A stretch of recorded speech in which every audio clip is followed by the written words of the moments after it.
Hi, Mike Donnelly here again, Senior Counsel Director for Global Outreach with the Homeschool Legal Defense Association. We're talking with Dr. Brian Ray, who is one of the foremost authorities on homeschooling research in the world. He's been researching homeschooling for decades. Brian, we're talking about socialization. Real quick, what would you tell the Brazilian policymakers and people about socialization and homeschooling? I'd say, first of all, I would mention that there have been many studies, research by various scholars all over the United States. I've done a few of these on this topic. And when they study all kinds of versions of social development, whether it's self-esteem, self-concept, interacting with other children, how they do as adults in the real world, the research says they're doing consistently as well and typically better than those who go to regular institutional public schools.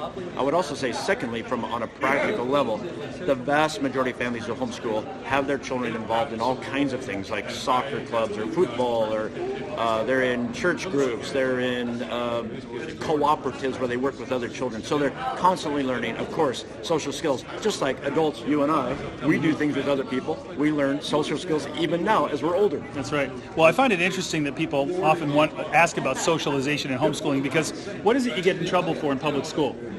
Socializing. The wrong social behaviors. So the reality is, when children are in a family, in a safe environment, interacting with adults and their children and peers under the influence of their parents, that's positive socialization. There's one other thing I'd like to say. Most of us believe that adults are better role models than children are for social skills. Right. So when people are home educated, they have more as their important role models, adults, rather than their peers. Right. I mean, what happens in school? We're stuck in four walls of a classroom for 8 hours a day with kids our own age.